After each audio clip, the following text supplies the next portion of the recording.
Welcome back to my channel. ಹೊಸದಾಗಿ channel ನೋಡ್ತಾ ಇದ್ದರೆ ಸಬ್ಸ್ಕ್ರೈಬ್ ಮಾಡಿಕೊಂಡು ಸಪೋರ್ಟ್ ಮಾಡಿ.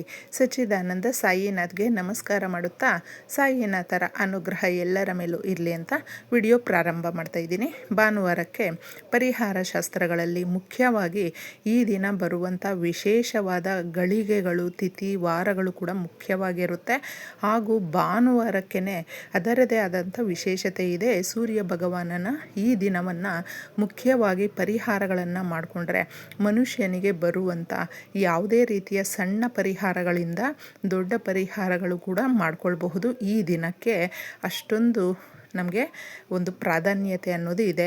ಭಾನುವಾರ ನಮಗೆ ಸಂಕಷ್ಟಹರ ಚತುರ್ಥಿ ಬಂದಿರೋದ್ರಿಂದ ಎಲ್ಲ ದೇವತೆಗಳಲ್ಲೂ ಕೂಡ ಮುಖ್ಯವಾಗಿ ನಾವು ಪ್ರಥಮ ಪೂಜೆಯನ್ನು ಸಲ್ಲಿಸುವಂಥ ಗಣಪನಿಗೆ ಈ ದಿನ ಸಂಕಷ್ಟಹರ ಚತುರ್ಥಿ ಮನುಷ್ಯನಿಗೆ ಬರುವಂಥ ಸಂಕಷ್ಟಗಳನ್ನು ದೂರ ಮಾಡುವಂಥ, ಮಾಯ ಮಾಡುವಂಥ, ಆ ಕಷ್ಟಗಳು ರಿಪೀಟ್ ಆಗದೆ ಮರುಕಳಿಸದೆ ಮನುಷ್ಯನಿಗೆ ಕಣ್ಣೀರು, ಬಾಧೆ, ಬಡತನ ಕಾಡದೆ ಆ ಭಗವಂತನು ಕಾಪಾಡುವಂಥ ತುಂಬ ಏಕೈಕ ಒಂದು ದಿನ ಅಂತ ಹೇಳಿದ್ರೆ ಸಂಕಷ್ಟಹರ ಚತುರ್ಥಿ.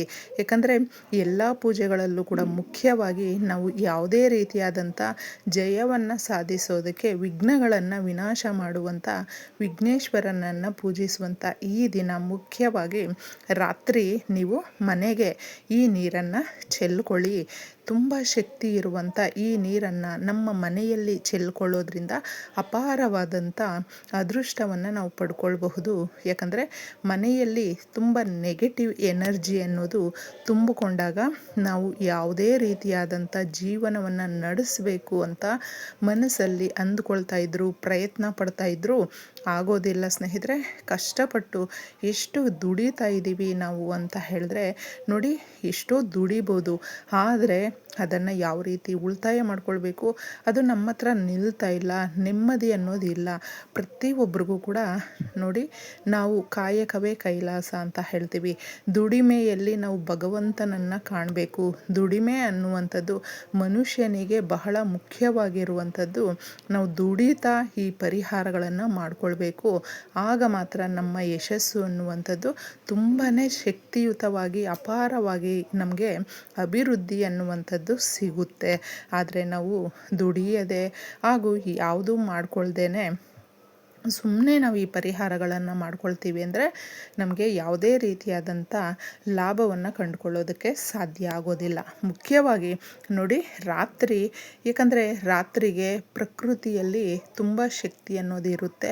ಪ್ರಶಾಂತವಾಗಿ ಆ ಒಂದು ಸಮಯ ಅನ್ನೋದು ಇರೋದ್ರಿಂದ ಭಗವಂತನನ್ನು ನಾವು ಪೂಜೆ ಪರಿಹಾರಗಳಲ್ಲಿ ಈ ರೀತಿ ನಾವು ಮಾಡಿದಾಗ ಏನಾಗುತ್ತೆ ಅಂದರೆ ಶಕ್ತಿ ತುಂಬ ಇರುತ್ತೆ. ನಕಾರಾತ್ಮಕ ಶಕ್ತಿಗಳನ್ನು ಓಡಿಸೋದಕ್ಕೆ ಸಕಾರಾತ್ಮಕವಾಗಿ ಪಾಸಿಟಿವ್ ವೈಬ್ಸ್ ಅನ್ನೋದು ತುಂಬಾ ಜಾಸ್ತಿ ಇರುತ್ತೆ. ಅದಕ್ಕೋಸ್ಕರ ರಾತ್ರಿ ಸಮಯಗಳಲ್ಲಿ ಈ ಪರಿಹಾರವನ್ನು ಮಾಡಿಕೊಳ್ಬೇಕು. ನಮ್ಮ ಮನೆಗಳಲ್ಲಿ ಸಾಕಷ್ಟು ನೆಗೆಟಿವ್ ಎನರ್ಜಿ ಅನ್ನೋದು ತುಂಬಿಕೊಂಡಿರುತ್ತೆ. ಯಾವ ಜಾಗದಲ್ಲಿ ತುಂಬ ಕತ್ಲಾಗಿರುತ್ತೆ, ಗಾಳಿ ಆಡ್ತಾ ಇರೋದಿಲ್ಲ, ಮನೆಗಳಲ್ಲಿ ಒಂದು ಸ್ಟೋರ್ ರೂಮ್ ರೀತಿಯಲ್ಲಿ ನಾವು ಇಟ್ಬಿಟ್ಟಿರ್ತೀವಿ. ಮಂಚದ ಕೆಳಗೆ ಬೇಕಾದಷ್ಟು ವಸ್ತುಗಳನ್ನು ತುಂಬಿಸಿಟ್ಬಿಟ್ಟಿರ್ತೀವಿ. ಚಿಕ್ಕ ಚಿಕ್ಕ ಮನೆಗಳಿದ್ದರೆ ಎಲ್ಲವನ್ನು ನಾವು ಅಲ್ಲೇ ಸರ್ ಮಾಡ್ಕೊಳ್ಬೇಕು, ಬೇರೆ ಎಲ್ಲೂ ನಮಗೆ ಸ್ಥಳ ಇಲ್ಲ ಅನ್ನುವಂಥವರು ಆ ಥರ ತುಂಬಿಸಿ ಕೂಡ ಇಟ್ಕೊಂಡಿರ್ತಾರೆ. ಹಾಗೆ ಏನಾಗುತ್ತೆ ಅಂದರೆ ಜಾಸ್ತಿ ಸ್ನೇಹಿತರೆ ನಾವು ನಂಬಲ್ಲ, ನಕಾರಾತ್ಮಕ ಶಕ್ತಿಗಳು, ನರದೃಷ್ಟಿ ಇದರ ಪ್ರಭಾವ ತುಂಬ ಬೀರುತ್ತೆ ಮನುಷ್ಯನ ಜೀವನದ ಮೇಲೆ. ಅದಕ್ಕೋಸ್ಕರನೇ ನಾವು ಎಷ್ಟೇ ಪ್ರಯತ್ನ ಪಟ್ಟರೂ ಕೂಡ ಪ್ರತಿ ಬಾರಿ ಕೂಡ ನಾವು ಕಷ್ಟಕ್ಕೆ ಗುರಿಯಾಗ್ತಾ ಇರ್ತೀವಿ. ಈ ಪರಿಹಾರವನ್ನು, ಈ ಶಕ್ತಿದಾಯಕವಾದಂಥ ನೀರನ್ನು ನಿಮ್ಮ ಮನೆಯ ಮೇಲೆ, ಮನೆಯಲ್ಲಿ ಒಳಗಡೆ ವಿಂಡೋಸು, ಬಾಗಿಲು, ಹಾಗೆ ಗೋಡೆಗಳು, ಈ ಥರ ಸೀಲಿಂಗು, ಇದರ ಮೇಲೆ ಎಲ್ಲ ನಾವು ಪ್ರೋಕ್ಷಣೆ ಮಾಡೋದ್ರಿಂದ ನಮ್ಮ ಮನೆಯಲ್ಲಿ ಇರುವಂಥ ನಕಾರಾತ್ಮಕ ಶಕ್ತಿಗಳು ಹೊರಟೋದಾಗ ಮನುಷ್ಯನಿಗೆ ಮನಸ್ಸು ತುಂಬ ಸಮಾಧಾನವಾಗಿರುತ್ತೆ, ತುಂಬ ಹ್ಯಾಪಿಯಾಗಿರ್ತೀವಿ. ಹಾಗೆ ನಮಗೆ ಆ ಒಂದು ಹ್ಯಾಪಿ ಹಾರ್ಮೋನ್ಸ್ ಅನ್ನೋದು ಓಪನ್ ಆದಾಗ ನಮ್ಗೆ ಏನಾಗುತ್ತೆ ಅಂದರೆ ನಾವು ಮನಸ್ಸು ತುಂಬಾ ಸಾಧಾರಣವಾಗಿ ಸಮತೋಲನದಲ್ಲಿ ಇಟ್ಕೊಳ್ತೀವಿ.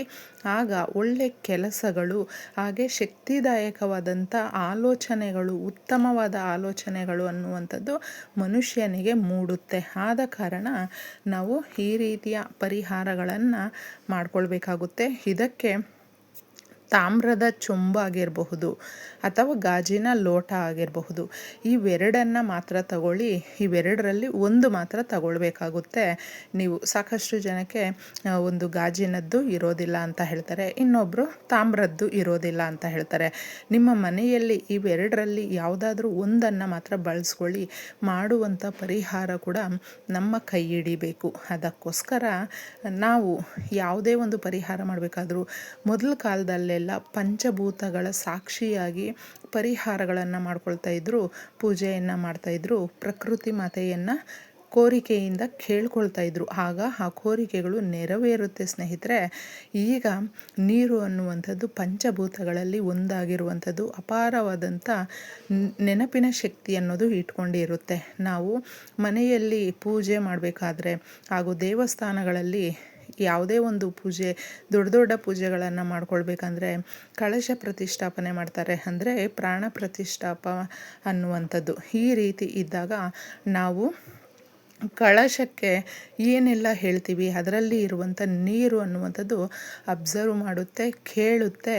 ಅದಕ್ಕೆ ಒಳ್ಳೆ ರೀತಿಯಲ್ಲಿ ನಾವು ನಮ್ಮ ಸಮಸ್ಯೆಗಳಾಗಿರಬಹುದು, ನಮ್ಮ ಕೋರಿಕೆ ಆಗಿರಬಹುದು, ಅವುಗಳನ್ನು ಹೇಳಿಕೊಂಡಾಗ ನೀರು ನೆನಪಿಟ್ಟುಕೊಂಡು ನಮ್ಮ ಕಾರ್ಯಗಳನ್ನು ಸಿದ್ಧಿ ಮಾಡುವಂಥ ಕೆಲಸ ಮಾಡುತ್ತೆ ಅಂತ. ಅದಕ್ಕೋಸ್ಕರ ಈ ರೀತಿ ಪರಿಹಾರ ಮಾಡಿಕೊಳ್ಳಿ.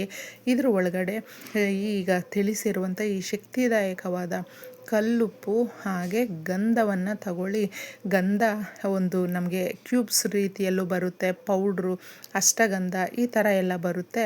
ಅದನ್ನು ಹಾಕಿ, ಅಕಸ್ಮಾತ್ ನಮ್ಮ ಹತ್ರ ಗಂಧ ಇಲ್ಲ ಅನ್ನುವಂಥವರಾದರೆ ನೀವು ತಪ್ಪದೆ ಯಾವುದಾದ್ರೂ ಪೂಜೆಗೆ ಬಳಸುವಂಥ ಪರ್ಫ್ಯೂಮನ್ನು ಒಂದೆರಡು ಹನಿಯಷ್ಟು ಅದರೊಳಗಡೆ ಹಾಕಿ. ಇದೆಲ್ಲವೂ ಕೂಡ ಸುಗಂಧಭರಿತವಾಗಿರುತ್ತೆ. ಬೇವಿನ ಎಲೆಗಳನ್ನು ಸ್ವಲ್ಪ ತಗೊಳ್ಳಿ.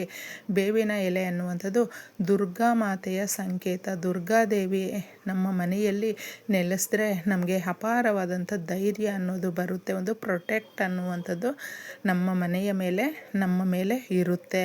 ಅದಕ್ಕೋಸ್ಕರ ಈ ರೀತಿ ಈಗ ತಿಳಿಸಿರುವಂಥ ಈ ಎಲ್ಲ ವಸ್ತುಗಳನ್ನು ಕೂಡ ನೀವು ನೀರಲ್ಲಿ ಮಿಕ್ಸ್ ಮಾಡ್ಕೊಳ್ಳಿ.